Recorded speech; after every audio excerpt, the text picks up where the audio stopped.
an incentive for anyone to perform. He made this known following the proposed call for rotational president for a single term of 6 years. Correspondent John Felix completes the story. Recently, a coalition of some dozen members of the House of Representatives, under the umbrella of reform-minded lawmakers, informed the country that they were sponsoring a constitutional amendment bill for a single 6-year term for the president and governors. Speaking on this development, former lawmaker Femi Okunromu says the move will not allow such individuals to perform well, adding that the person may want to loot within the 6 years.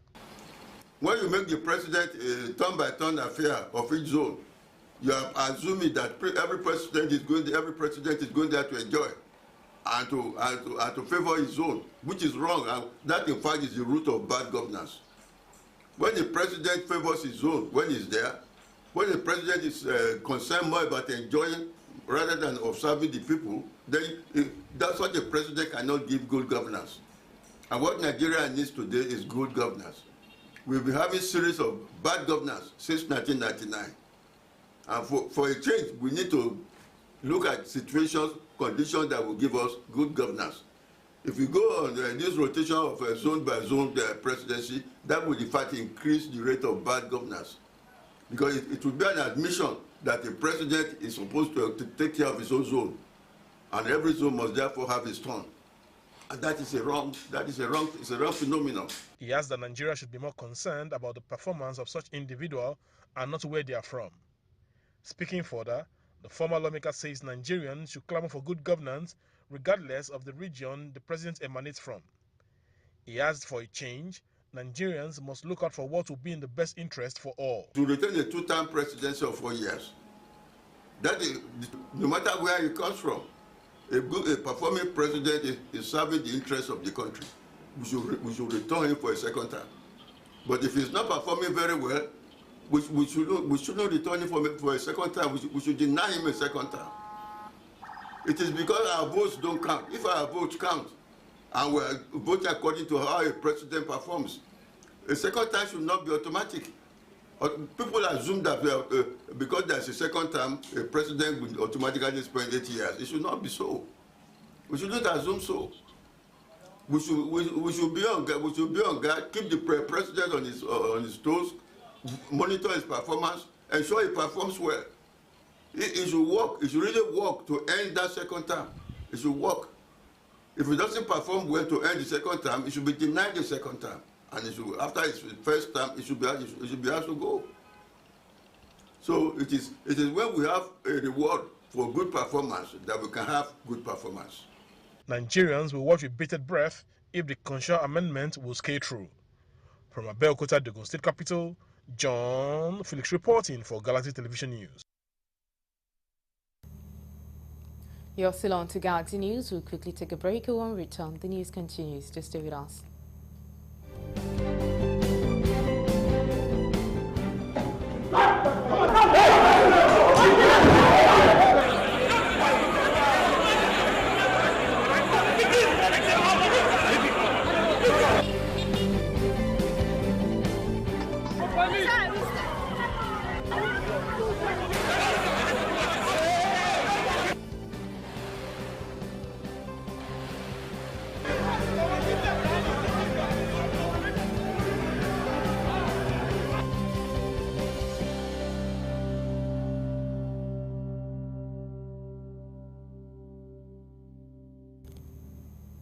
We're glad to have you back. Now, for more updates and latest news, please visit our website www.galaxytvonline.com.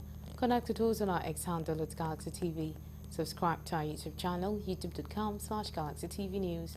You can follow and interact with us on our Facebook page, facebook.com/GalaxyTV. Don't forget to follow and tag us on our Instagram page at Galaxy TV. You can also avail our eyewitness feature via WhatsApp. If you have breaking news around you, simply share a story by sending short clips or videos of the news on 018-666-669. Our social media platforms are user-friendly and can always accommodate your live update and comments.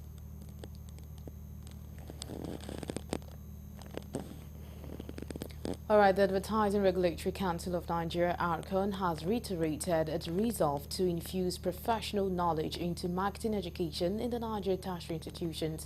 This was said at the 2.0 edition of Archon Colloquium held in Lagos, Nigeria. Galaxy News correspondent Lebby Joseph was there. Infusing practical professional training into marketing education is said to be the way to go to ensure Nigeria is not left behind in the emerging technologies in marketing communication. Discussant at the second edition of Archon Colloquium said engagement of marketing and communication students by professionals is a better way to harness emerging technologies for sustainable advertising education and professional excellence in Nigeria. I want to say again, and I want to reiterate, one of our mandates is to ensure quality advertising education. We will reach out to the association as a bunch, if possible, agree what we need to do in each geopolitical zone. One, any institution that feels that we need to have a conversation with their students and their lecturers, we are offering this as part of our own council support to ensure we improve the quality of education. Formerly, there used to be that accusation. You people in the classroom, you are not teaching what is relevant for the industry. We from the classroom, we accuse them. You people from the industry, you don't give opportunities for our students to train. When we send, in the past, when we sent many of our students to them, they will not give them opportunity to learn the real act of advertising production. They send them on errands, they give them office job, whereas they have to be exposed to professional practices. Now, this gap is being gradually reduced. Speaking at the colloquium, the chairman, Independent Broadcasters Association of Nigeria, IBAN, Alhaji Tijani Ramlan, and Kenny Ogumbe, who represented Broadcasting Organizations of Nigeria, BON, charged Archon to look into how to modify relationship with broadcast stations and marketing companies in the area of advert sharing and prompt payment. Current advertising practice creates a financial strain on broadcasters, hindering investment in quality programming. We propose this colloquium should consider, among others, 1. Addressing delayed payments from advertising agencies. 2. Reviewing the commission structure. 3. Equal treatment. Ensuring equal treatment to serious indigenous content for broadcasters by all classes of advertisers. Through education, to be able to sustain advertising industry. Broadcasters, like my humble self and doctor, we play the adverts. The advertisers, they organize, they produce, they send it to us, media purchase order, and of course, we send out the bills, payments being made. All those things are being organized by students like you now. 6 universities across the 3 geopolitical zones of the country participate in the pitch contest segment of the colloquium, and every one of the schools, including University of Lagos, presented accelerating concept for public awareness on the need to shun drug abuse. It's a very good program. It's an exciting one because it's one that should be really supported and funded by the government and by other organizations. Why? Because there's always been this gap between the industry and the academia. So this kind of event is to bring the town and gown together, to bring them together, to open opportunities for the students, and to also allow the students to bring in their theoretical knowledge to come and practicalize it here in front of the industry giants, and also a way of networking for the students.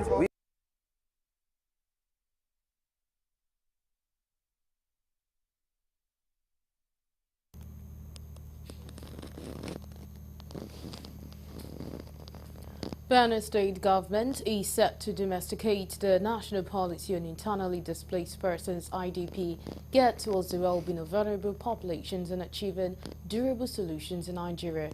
The Executive Secretary of Benue State Emergency Management Agency, James Ipuru, commended the Ministry of Humanitarian Affairs, Disaster Management and Social Development for including Benue State in the national policy on IDPs. Applauding the federal government for the initiative, it said the agency currently caters for 14 IDP camps with the provisions of borehole waters, shelters, healthcare services, and constant provision of food and non-food items, including providing for Cameroonian refugees. Governor Hyacinthe Ali of Benue, who was represented by the Executive Secretary of the State Emergency Management Agency, James Iropu, who announced this, said Benue will become the first in north-central Nigeria to domesticate the policy, while attributing it to the proactive approach which aligns with the United Nations.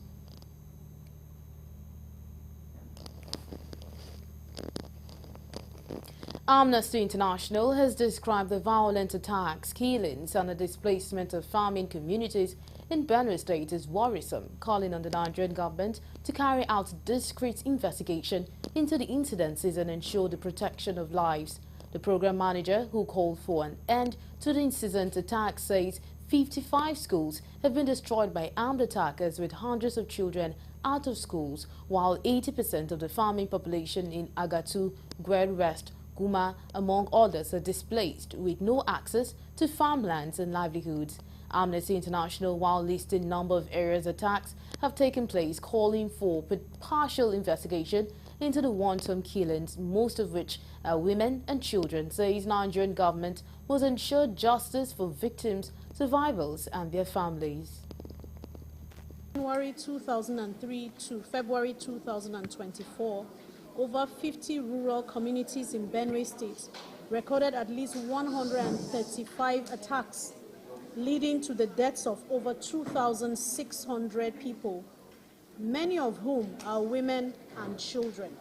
These attacks are significantly affecting food security and livelihood because when the last counting and documentation was done, the IDP camps and the host communities had a total of 489,245 IDPs. I want to assure the good people of Benue State that Nigerian Police Force, under the leadership of the Commissioner of Police, we are working around the clock assiduously with other security agencies, to ensure that crime and criminality in the state is brought to the barriers minimum. As I'm talking to you right now, the state has been sectorized and the operations are ongoing. The Ekiti State Police Command has arrested the killers of the point-of-sales agent at the teaching hospital area of Ado Ekiti last week. Parading the suspects at the headquarters of the command in Ado, the Force Public Relations Officer ASP Sunday Abutu said the killers were also responsible for the other killings in the state last week. Abutu said a member of the killer squad, Salahuddin Lukman, who is a member of Ayef Confraternity, confessed to having shot and killed the Okada ticketing officer at Ukesa, the POS agent and the price hawker. Abutu also read out other breakthrough of the command to include the arrest of car snatchers, armed robbers, suspect and a jailbreaker. He said exhibit 2 AK-47 rifles, 2 locally made Beretta pistols, among others.